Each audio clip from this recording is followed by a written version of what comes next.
Good morning student. आज मैं आपको अनुक्रम तथा व्युत्क्रम में एक्सरसाइज 11B पढ़ाने जा रहा हूँ। आपने इससे पहले वाली एक्सरसाइज में देखा होगा कि सारे तीर एक ही साइड में लगे थे, बट इस वाली एक्सरसाइज में आप लोगों को तीर पलटे हुए दिखाई पड़ेंगे। ऐसा क्यों? तो देखिए, 36 आदमी एक काम को 25 दिन में करते हैं, तो 15 आदमी उसी काम को कितने दिन में करेंगे? तो देखिए, एक तरफ लिखिए आप लोग आदमी और एक तरफ दिन। देखिए स्टूडेंट, जब 36 आदमी किसी काम को करते हैं तो काम को खत्म होने में 25 दिन लगते हैं। जब उसी काम को 15 आदमी करेंगे तो दिन कितने लगेंगे पता नहीं, तो हमने लगा दिया x। इस तरफ को एरो अपने आप लगा देते हैं। देखिए ध्यान से, 36 आदमी किसी काम को करते हैं तो वो काम 25 दिन में खत्म होता है। अगर आदमियों की संख्या कम कर दी जाएगी तो वही काम ज्यादा दिन में होगा। जैसे आप लोग अगर अपने घर की सफाई करते हो, सब लोग मिलके करोगे तो घर एक दिन में साफ हो जाएगा। पर अगर केवल किसी एक पर्टिकुलर बंदे को बोल दिया जाए कि उसको घर की सफाई करनी हो तो वो घर की सफाई करने में ज्यादा समय लेगा, क्योंकि अगर आदमियों की संख्या कम कर दी जाएगी तो दिन ज्यादा लगेंगे। इसीलिए निशान एरो का पलट जाएगा, क्योंकि यहां संख्या जब कम हो गई तो हमारे दिन ज्यादा हो गए। ठीक है स्टूडेंट्स, अब देखिए इसको कैसे करेंगे। 36/15 इज इक्वल्स टू, तीर अपोजिट है इसीलिए इस तीर को पलट देंगे। x ऊपर चला जाएगा और 25 नीचे आ जाएगा। तो अब देखिए क्रॉस मल्टीप्लीकेशन करिए। x into 15 is equal to 36 into 25। यहां से x की वैल्यू निकाल लीजिए। 36 इंटू 25 अपॉन 15। कट करिए। 5 3 जा 15 एंड 5 5 जा 25। 3 1 जा 3, 3 1 जा 3, 3 2 जा 6। तो क्या आ गया आपका 12 और 5, यानी 12 इंटू 5 इज इक्वल टू कितने दिन? 60 दिन। अगर 15 आदमी उस काम को करेंगे तो काम कितने दिन में खत्म होगा? 30 दिन, 60 दिन में। तो ये आपका क्या हो गया बेटा? आंसर। अब सेम प्रोसेस दूसरे वाले के साथ देखिए। एक स्कूल में 6 पीरियड होते हैं और प्रत्येक पीरियड 40 मिनट का होता है। तो एक तरफ लिखिए आप लोग पीरियड और दूसरी तरफ लिखिए आप लोग मिनट, यानी समय। जब 6 पीरियड होते हैं तो प्रत्येक पीरियड 40 मिनट का लगता है। यदि पीरियडों की संख्या 8 कर दी जाए, यानी संख्या यहाँ 8 हो, तो प्रत्येक पीरियड कितने समय के लगेगा? तो हमने मान लिया x समय का लगेगा। तो देखिए x की तरफ एरो नीचे कर दीजिए। फिर देखिए सवाल में जब 6 पीरियड लगते थे तो एक पीरियड 40 मिनट का होता है। अब जब पीरियडों की संख्या हमको बढ़ानी पड़ेगी तो हमारा जो समय होगा वो कम का लगने लगेगा। तो इसीलिए निशान यहाँ पलट जाएगा, क्योंकि यहाँ जब संख्या ज्यादा हो गई तो अब समय हमें कम में डिसाइड करना होगा। ठीक है, तो अब इसको भी कैसे लिखेंगे? 6/8, एरो अपोजिट है तो डिजिट पलट दीजिए। x/40 क्रॉस मल्टीप्लाई कीजिए। 8 into x is equal to 6 into 40। तो x इज इक्वल टू क्या आ गया? 6 इंटू 4040 अपॉन 8। 8 1 जा 8, 8 5 जा 40 एंड 5 6 जा 30। देखिए 6 इंटू 5 इज इक्वल टू कितना आ गया? 30 मिनट। तो अगर आपको 8 पीरियड लगाने होंगे तो आपको समय कितने मिनट का देना पड़ेगा?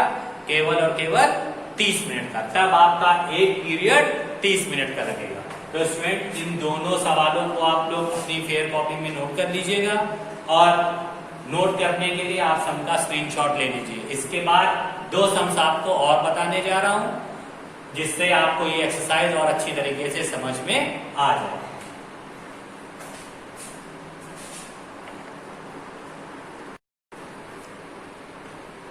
देखिए स्टूडेंट, तीसरा सवाल है कि कुछ टॉफियां 24 बच्चों में बांटनी है। प्रत्येक बच्चे को 5 टॉफी दी गई। यदि बच्चों की संख्या 4 कम होती तो प्रत्येक बच्चों को कितनी टॉफी मिलेगी। देखिए एक तरफ डालिए, लिखिए बच्चे और एक तरफ टॉफियां। ठीक है, अब देखिए 24 बच्चे थे तो सब बच्चे को कितनी टॉफियां मिली? 5।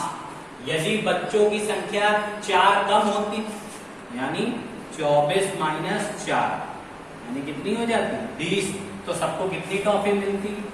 तो हमने मान लिया x। देखिए सबसे पहले एरो लगाइए, ये तीर नीचे को लगा। देखिए जब बच्चे 24 थे तो 5 टॉफियां मिलती थी, अब बच्चों की संख्या कम हो गई तो इसका मतलब अब टॉफियां ज्यादा मिलेंगी, इसीलिए इसका एरो पलट गया। यहां जब संख्या कम हो गई तो टॉफियों की संख्या हमें ज्यादा मिलने लगी। अब देखिए 24/20 इक्वल्स टू, पलट दीजिए, x ऊपर और 5 नीचे, क्रॉस मल्टीप्लीकेशन कर दीजिए। x into 20 is equals to 24 into 5। तो देखिए यहीं से आप x की वैल्यू फाइंड आउट कर लीजिए। x is equals to 24 into 5 upon 20। देखिए कट करिए, 5 1 जा 5, 5 4 जा 20 एंड 4 1 जा 4, 4 6 जा 24। तो इज इक्वल्स टू क्या आ गया? 6 इंटू 1 इक्वल्स टू 6 टॉफियां। अब देखिए जब बच्चों की संख्या 24 से घट के 20 हो गई तो प्रत्येक बच्चे को कितनी टॉफी मिलने लगी? 6 टॉफी मिलने लगी। देखिए यहाँ संख्या कम हुई तो यहाँ टॉफियों की संख्या पहले 5 थी और अब कितनी आ गई? 6।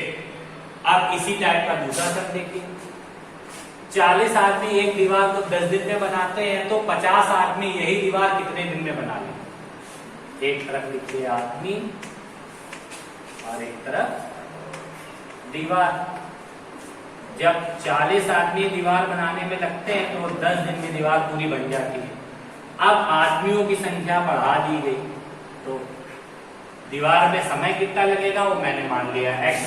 तो एक एरो तो हमने अपनी तरफ से नीचे को लगा दिया। देखिए 40 आदमी लगते थे तो दीवार 10 दिन में बन जाती थी। अब मैन पावर बढ़ा दिया आपने, यानी आदमी अब आपने रख लिए 50, तो वही काम अब जल्दी हो जाएगा। तो यानी ये तीर ऊपर हो जाएगा, क्योंकि यहाँ संख्या जब ज्यादा हो गई तो अपने आप दिन हमारे कैसे लगने लगेंगे?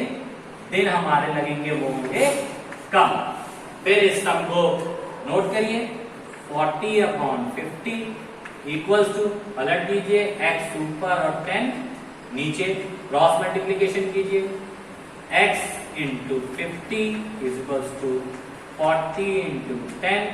तो x is equals to 40 into 10 upon 50। ये 0 से ये 0 कट, 5 1 जा 5, 5 8 जा 40। तो 8 इंटू 1 इज इक्वल्स टू कितने दिन? 8 दिन। देखिए जब आपने मैन पावर बढ़ा दी तो जो काम पहले 40 आदमी मिलकर 10 दिन में कंप्लीट करते थे, अब जब आपने 50 आदमी लगा दिए उस काम में तो काम कितने दिन में खत्म हो गया मेरा? 8 दिन में। तो स्टूडेंट आप लोगों ने सब में देखा कि यहाँ पे तीर उलट क्यों जाता है? क्योंकि इधर संख्या ज्यादा हो जाती है तो उधर संख्या अपने आप कम होने लगती है। जिस तरीके से आप लोगों ने तराजू देखा होगा कि तराजू में अगर दोनों तरफ वेट बराबर होता है तब तो तराजू अपनी स्टेबल कंडीशन में होता है, पर अगर जिस तरफ वेट ज्यादा कर दिया जाता है वो पल्ला नीचे हो जाता है और हल्का वाला पल्ला कहाँ हो जाता है? ऊपर। तो वही चीज हो जाती इसमें भी कि अगर एक तरफ ज्यादा कर देंगे दूसरी तरफ कम कर देंगे तो अपने आप एरो पलट जाते हैं। तो आपको इन सभी सवालों में एरोस को लगाना अच्छी तरीके से सीखना होगा, ध्यान से सम को समझना होगा। अगर आप लोग ध्यान से समझेंगे तो ये सारी एक्सरसाइज बहुत इजी है और आराम से समझ जाएंगे। तो आप लोग ये चारों सम्स को नोट कर लीजिएगा, अपनी फेयर कॉपी में नोट कर लीजिएगा, और कुछ भी नहीं समझ में आए तो हमसे व्हाट्सएप या कॉल के थ्रू पूछ लीजिएगा। Thank you and have a nice day.